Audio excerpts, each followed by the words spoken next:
Hi everybody, and today we will talk about what does a successful blockchain look like.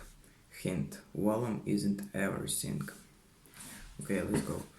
How do you know that today's most successful NFT blockchain will still be one on top 3 months from now?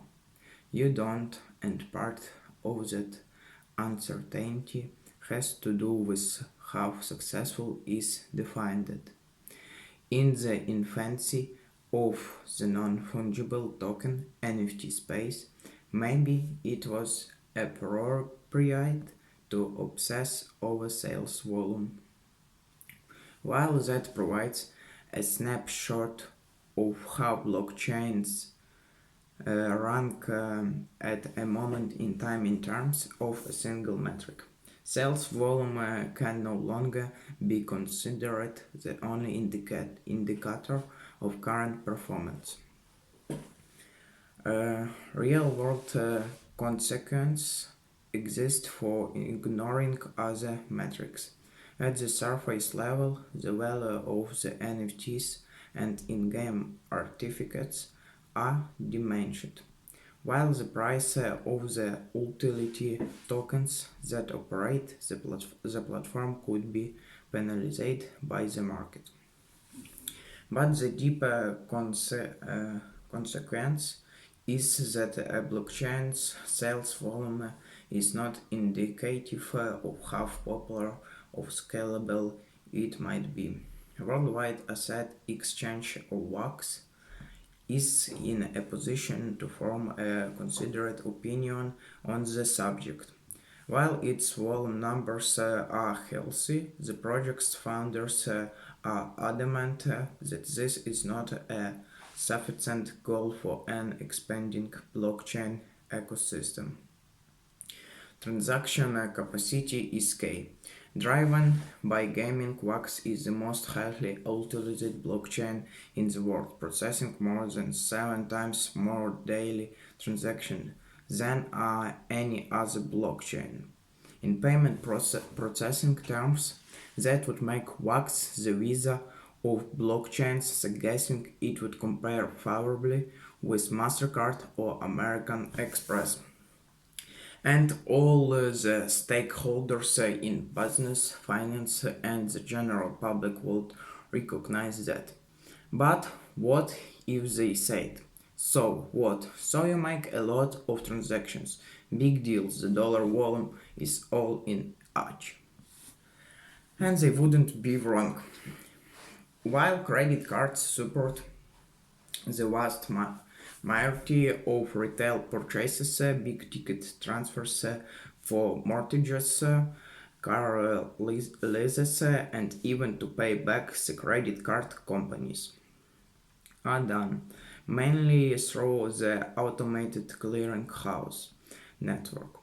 Yet, none of those stakeholders compares Visa directly with ACH. They have two different business models, two different value propositions, and are essentially complementary rather than competitors. The market sees the need for the high transaction credit card industry and values it accordingly, acknowledging that not everyone has a house or a car, or for that matter a bank account, so not everyone makes ACH transfers. What about the users? DApp meanwhile, offers pertinent metrics that have little to do with turnover, except to suggest that turnover would subsequently increase or decrease in response to movements in these numbers. How many smart contracts are currently living on the blockchain? How many dApps? Most importantly, how many unique users are using the platform? Again, the myopia seems to originate in Web 3 and 0, certainly. Web 2.0 metrics were all about acquisition and retention of new pairs of eyeballs. While this led to some bizarre price to earnings ratios in the early days, they were ultimately the most important predictors of each doctor's future success. So, why aren't Web 3 and 0 platforms measured in terms of user growth, frequency of user interaction, duration of user interaction, and lifetime value per user? Because things first, there could be no Web 2 and 0 without a Web 1.0, which was developed for a personal computer running Windows NT on an i486 chip with maybe 200 megabyte of hard disk space. CD-ROM was still new and a solid-state drive would set you back at least $1,000. And if that wasn't enough of a reason for coders to write tight, consider all their apps and all their data had to muscle their way through a 4400 baud modem from one phone jack to another. The technological pipeline just wasn't there to support much more than text or the occasional JPG image. As those bottlenecks uh,